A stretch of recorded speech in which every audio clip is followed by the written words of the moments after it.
Welcome to Audit the Audit, where we sort out the who and what and the right and wrong of police interactions. This episode covers crime scenes, detentions, and obstruction, and is brought to us by investigative journalist Tony Biasotti from the Ventura County Star. Be sure to check out the description below and give them the credit that they deserve. On October 9th, 2020, retired firefighter Joseph Garces was driving his Jeep in Santa Paula, California, when he saw shooting victim Samir Salgado lying face up in a parking lot in a pool of liquid. Mr. Garces pulled over next to the man, and when he realized the liquid was blood, he got out of his vehicle and began to administer CPR. Shortly thereafter, several officers with the Santa Paula Police Department arrived on the scene, and the interaction that followed was captured on their body cameras. Don't go to the car. Don't go to that car. Stay over here. Stay over here. Stay over here. Come over here. That's your car? That's my car. I was driving by. I saw him. I'm a retired firefighter. Okay. I'm not a part of this. We don't know anything about that. We see a gun in the car. You're not going there. Do you have your ID? It's in the car. What's your name? Joe Garces. Joe Garces, you got to relax, okay? We know you're helping us out. Wait, but you guys aren't listening either. That's part of the problem. Yeah. So I said we appreciate your being involved. Okay. We just run it. That's his knife. I took it out of his pocket to cut his shirt off. And that's your vehicle? Yeah, I was driving north. I saw the lady. They were looking this way, and I saw him down, and I thought it was beer or something. Spun around and came in, saw the blood. She said they were calling 911. I screamed, has he been shot? And she said, yeah, it was. I was pulling in. Okay. Saw the gunshot wound to the side of his face.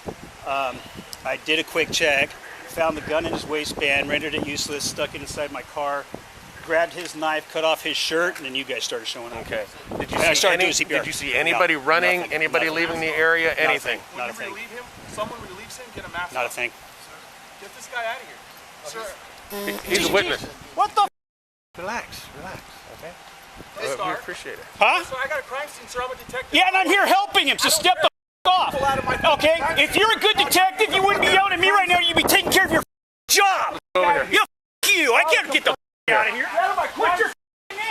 Get out of my crime scene! What are you going to do to me? Get out of my crime scene! I'm going to make you next time. Get out of my crime scene! Come with me, Mr. Get out of Garces. my crime scene. Mr. Garces. That's my...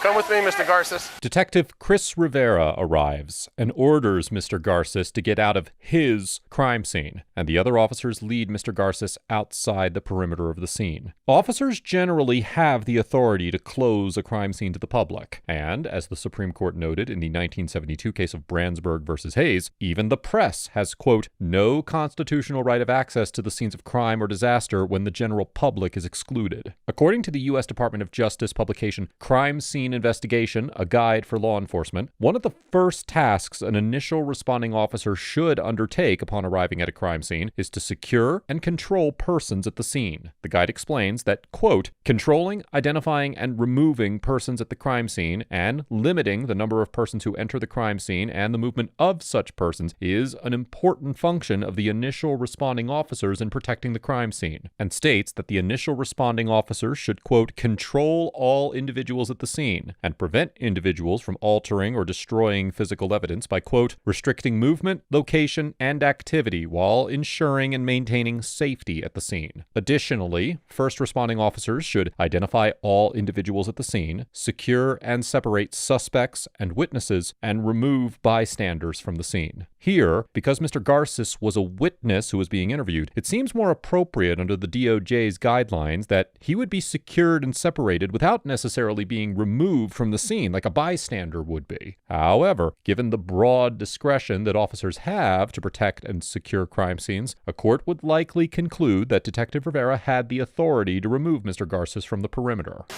Yeah.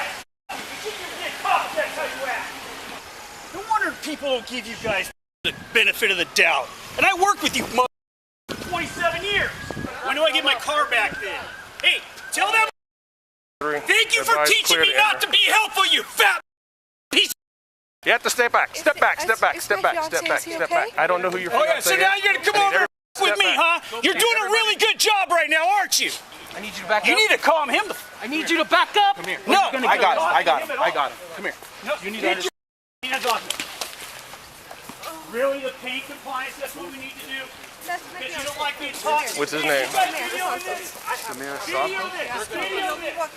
After Mr. Garces shouts at Detective Rivera from outside the parking lot, Detective Rivera leaves the scene, approaches Mr. Garces, and puts his hand on his shoulder. Mr. Garces pulls his arm away and uses a profanity to tell Detective Rivera to keep his hands off him. In response, Officer Rivera immediately grabs Mr. Garces' right arm, wrenches it behind his back, and C-clamps his forearm and elbow. As we have discussed before on ATA, in order for an officer's use of force against a citizen to be constitutional, it must be quote-unquote reasonable under the Fourth Amendment, which guarantees citizens the right, quote, to be secure in their persons against unreasonable seizures. In the 1989 case of Graham versus Connor, the Supreme Court explained that, quote, determining whether the force used to effect a particular seizure is reasonable under the Fourth Amendment requires a careful balancing of the nature and quality of the intrusion on the individual's Fourth Amendment interests against the countervailing governmental interests at stake. And while the court noted that, quote, Fourth Amendment jurisprudence has long recognized that the right to make an arrest or investigatory stop necessarily carries with it the right to use some degree of physical coercion or threat thereof to effect it, it ultimately concluded that the force used to conduct an arrest or investigatory detention must be justified under, quote, the facts and circumstances of each particular case, including the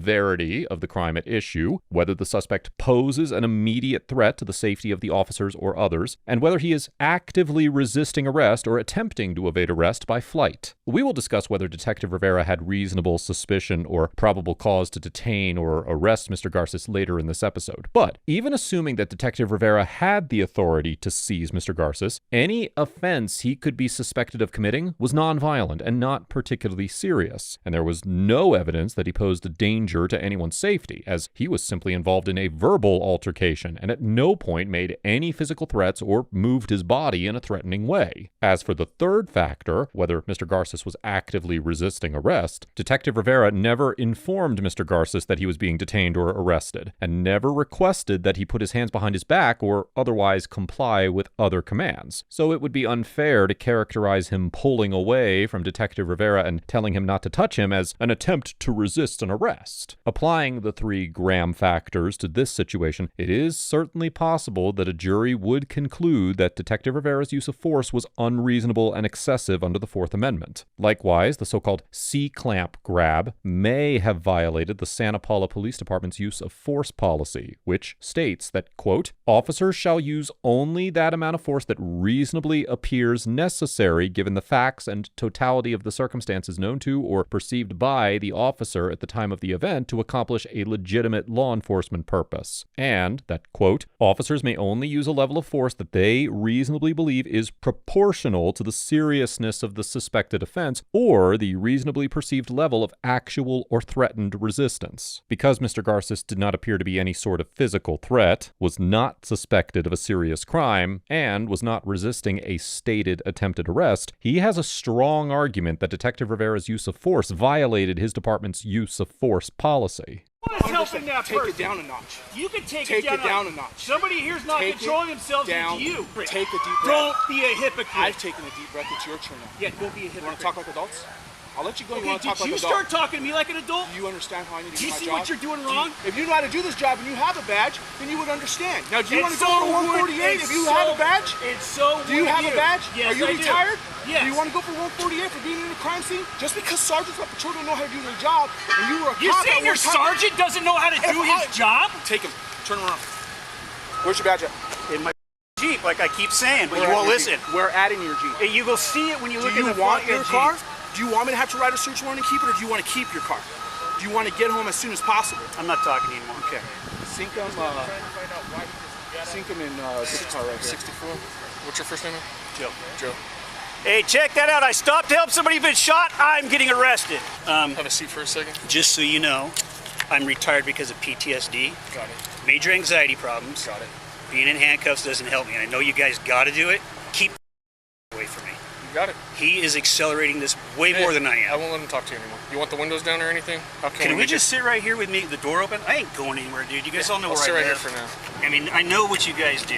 I mean, I did it with you for Right. 27 years in Oxnard, not Santa Paula. Right. To have that happen, that's as unprofessional as anything I did, and a cop shouldn't lose his like that. You and I both know that. Do me a favor, just sit here for now. No problem. Well, they know that. I already told the first couple guys here that there's a gun on the floor of of the driver. Okay. Oh, dude, this is gonna freak me out. Come back quick. I'll roll down the windows I can't a little stand bit. this. Okay. And what was your last name, sir? Garces. Garces. Garces. Okay. And you're detained right now, okay? You're Yeah, not I under understand. arrest. All right, man? Yeah, I totally get it. Cool.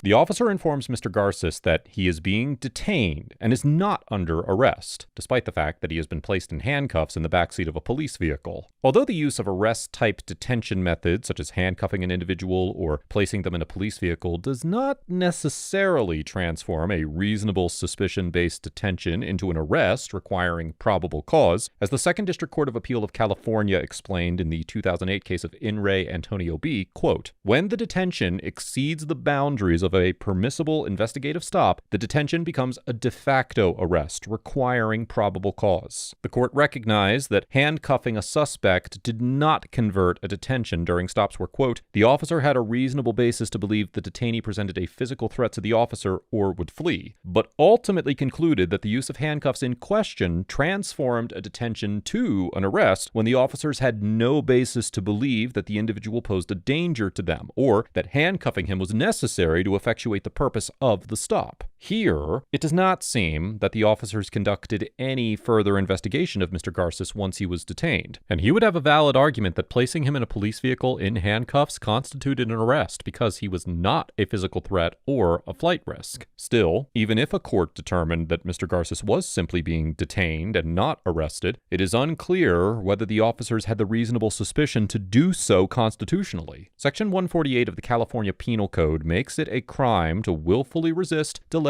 or obstruct a peace officer, quote, "in the discharge or attempt to discharge any duty of his or her employment." Although it could be argued that Mr. Garces delayed Detective Rivera in his investigation of the crime scene, as the 4th District Court of Appeal of California explained in the 1989 case of Long versus Valentino, quote, "Speech is generally protected by the First Amendment, even if it is intended to interfere with the performance of an officer's duty, provided no physical interference results. Nonetheless, there is nothing in the statute that limits its application to nonverbal conduct, and in the 1996 case of People versus Robles, the Appellate Division of the Superior Court of California held that an individual could be convicted for obstructing when he warned a suspect of an undercover officer's identity, causing him to run. Likewise, in the 2002 case of In re Mohammed C., the 6th District Court of Appeal of California upheld a conviction under the statute when an individual, quote, "willfully delayed the officer's performance of duties by refusing the officer's repeated request that he step away from the patrol car, because 3 officers had to order him to step away a total of 5 times before he complied, and the officers had to interrupt their investigation to deal with him." Still, in reaching this decision, the court noted that the statute does not require individuals to immediately comply with police orders, and that the conviction in this case was warranted because the defendant did not merely fail to respond to an order, but, quote, "affirmatively responded to the police orders with defiance." Applying this precedent, it is possible that a court could conclude that Mr. Garces delayed the investigation by arguing with Detective Rivera and not immediately exiting the crime scene when ordered to do so. Or, at the very least, a court could determine that the officers had reasonable suspicion to believe that he had committed this offense. However, given the strong historical recognition by the courts that criticism of the police is protected by the First Amendment, it seems more likely that a court would decide that Mr. Garces was engaged in protected speech, and that because he did comply with the orders to exit the crime scene in a reasonable time frame, he did not violate the obstruction statute.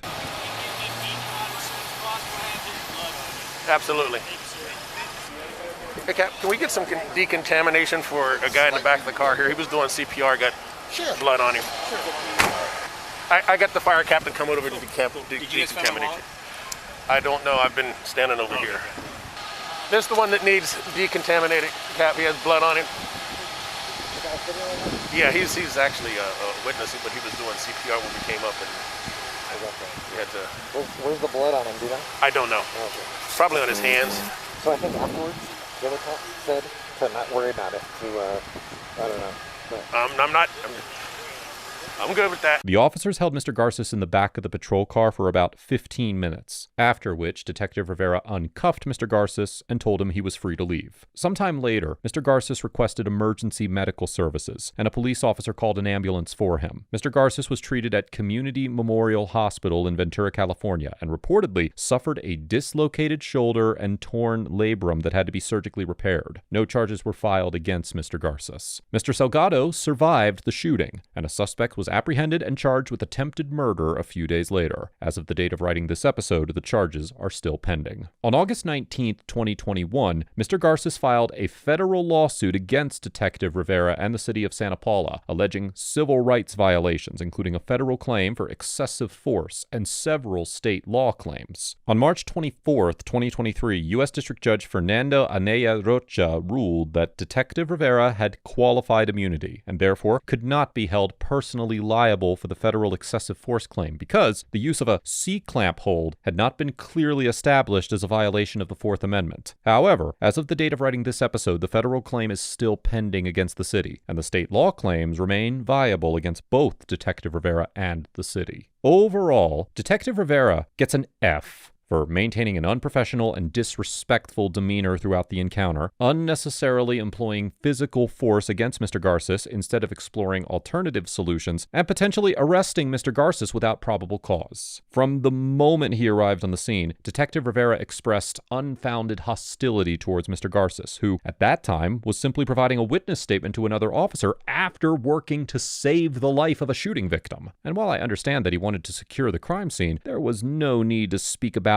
and to Mr. Garces in such an insolent tone. Although Mr. Garces responded to Detective Rivera's hostility with inflammatory speech, Detective Rivera also escalated the situation on several occasions and ultimately resorted to a use of force that dislocated Mr. Garces' shoulder. These escalations appeared to be motivated by anger over Mr. Garces' speech rather than legitimate investigatory or safety concerns. And this interaction demonstrates why it is essential for officers to have thick skin when dealing with disrespectful speech from members of the public. As the California legislature noted in Section 835A of the California Penal Code, quote, "The authority to use physical force conferred on peace officers is a serious responsibility that shall be exercised judiciously and with respect for human rights and dignity and for the sanctity of every human life." In the future, Detective Rivera would do well to keep the gravity of the authority entrusted to him in mind before resorting to the use of physical force against a member of the public. Mr. Garces gets a B+,